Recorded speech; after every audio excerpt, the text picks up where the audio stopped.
Hey guys, I finally had a chance to work on my dividers for my Filofax, and if you've been watching my videos, you know that I have two of them. One is my red compact chameleon, and that is my everyday carry. The other one is my floral pink personal it's the original in the personal size, and that is the one that will hold my information that I don't need to have with me 24/7. So the dividers I have here are for my chameleon because I wanted to get that fully up and running. I've been using it, but it's been a little frustrating not having the dividers in yet, so I finally had a chance to work on them. Now before I share them with you, let me explain that I didn't do anything fancy. You don't need any fancy tools or gadgets. For example, I thought about using this tab punch from Stampin' Up, which is retired, and it punches out this shape here. And what you would do is you'd fold it in half and then stick it on the edge of your paper to create a tab. And then there is this tab punch by We Are Memory Keepers, and that one punches this shape, and you could stick that on the edge here, you know. So anyway, I thought I didn't like those designs for my dividers, so I just didn't like the shape and the size, so I decided to use, in my chameleon I had a set of dividers already that were numbered. For example, they had 1, 2, 3, 4, 5, 6, and I just took those and I used those as templates, and I simply lay them out on my paper, and I used a pencil and went around just lightly, and so that was easy to erase, and then I cut them out. So, you know, I actually took out my Stampin' Up detail scissors. These are the paper snips, and I also have cutter bee scissors for detail cutting, for fussy cutting, and in the end I actually used this big old honkin' pair of scissors here. So these are my husband's. When I met him, he already had these, and I remember asking him, why in the world do you have such a huge pair of scissors? And you know, because it looks like something from a horror movie or something. You know, I guess for him, because he's a big guy, it doesn't seem so big to him, but it does make quick work out of projects, you know, like just one cut and this side is done pretty much, you know. And so I even use this for the tabs over here. So one tip is you want to, instead of moving the scissors, is move your paper. So that helps with detail cutting. Anyway, the point is that you don't need anything fancy. I didn't, even though I, you know, thought about should I use my Cameo or my Cricut and cut out the shape, and I didn't want to dig them out or haul them out, and so anyway, so that's what I did. The paper I used, I'm sorry, I think it's an Echo Park collection. I will have to look that up for you, and I will put that in the description in case you're curious about it. And it took me a while to decide just on the paper, because when I have too many options, I have a hard time deciding. So I narrowed it down to 2 collections, and in the end, you know, it was either the paper that I really loved or one that I didn't like as much. But you know, I told myself, okay, I won't feel as guilty or as sad cutting up the second collection because I didn't like it as much. But if I'm gonna look at this paper every day, I want to use paper that I really love, right? So that's how I decided in the end. Now I still use the fly leaf that comes with the Filofax. It has my Mochi Things pen holder because, you know, I didn't want to, I have other ones, but I didn't want to stick anything on this fly leaf here. And I also am using this to protect this one, and I'll explain why in a little bit. But so this is on the very top, and I'm gonna add some stuff to it later. When I do the final walkthrough of my planner later on, I will explain in more detail and all that. So anyway, so that's what I'm using for now. And then I have this one here, which is it's a Hambly overlay, and I cut it deliberately to where I would get these 2 elephants because I have 2 daughters, so they represent my daughters.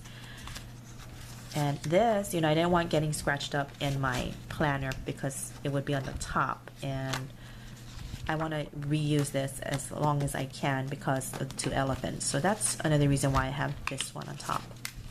And then this here, let me go through the pages. I thought about laminating them, but then in the end I decided, you know, they're not going to get that beat up between the pages, and eventually I'm going to want to switch them out for other designs, so I'm not too worried about them getting damaged. So that's why I didn't laminate them. The holes, just to let you know, I use this We Are Memory Keepers tool, and there are 2 sizes of holes, and I use the larger one. The only thing I will say about this that gets frustrating is every time I punch, I have to use something sharp and get in there because the rubbish gets all stuck in there. So that's the only thing about that. And it could be user error, maybe it's me, so I don't know. But anyway, let's get started, guys. So here we go. So I have this design here, and these are double-sided, so when you flip over you will have a design on the other side, which I love. And you will notice that I have quite a number of dividers, and the reason for that, you know, I think some people, they'll use 5, 6 dividers and that's it, but I have quite a bit because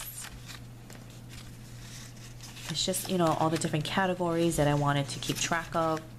So what I did was I sat down and I wrote a list of all the information that I need to have accessible to me very easily. And that's how I came up with the headers, and that's how I knew how many dividers I needed. Let me put this on this side. So let me show you, because I know that you're probably going to want to know. I have my to-do section, which is self-explanatory.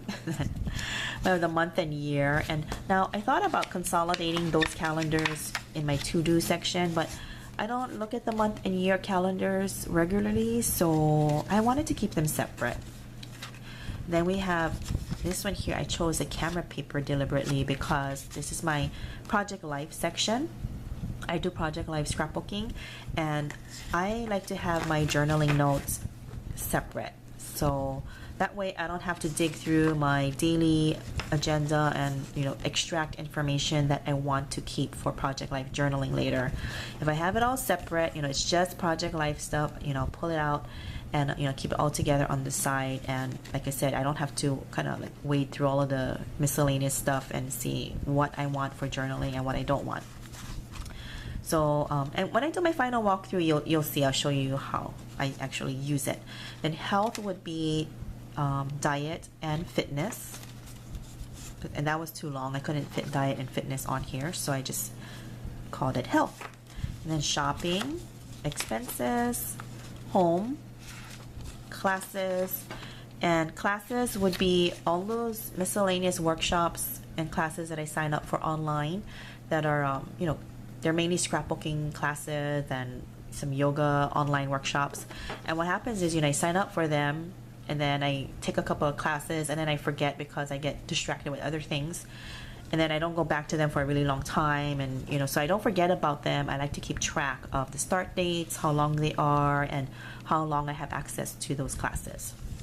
And then Maddie is my little one, and this is where I keep all of my information for homeschooling her, because I do homeschool her. And then, you know, just keeping track of where, you know, what I want to concentrate on, and my goals, you know, for the month and whatever, and reading lists, things like that. Websites are favorite websites and their passwords, which the passwords themselves are in code, so if anybody were to pick up my planner, they would never know what they mean. So that way I don't have to worry about, you know, losing my planner or whatever. And then projects would be big projects. Let's say, for example, if I have a dinner to plan, a party, or my daughter's graduation, vacation, or anything big where there are multiple steps that I need to keep track of, those go here. And then notes would just be note paper. And then lastly, I have this here.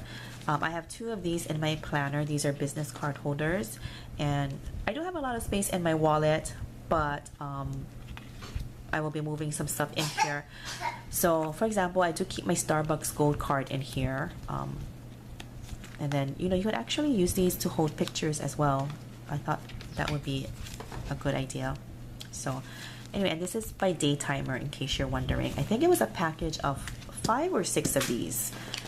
So anyway, that's what I have, and I will do a walkthrough, a detailed walkthrough, you know, everything all filled and all that, so you can have a better idea of how I'm using my planner. And that, hopefully I will have that in a week or 2 to show you folks. But that's it for today. Thanks for watching, guys.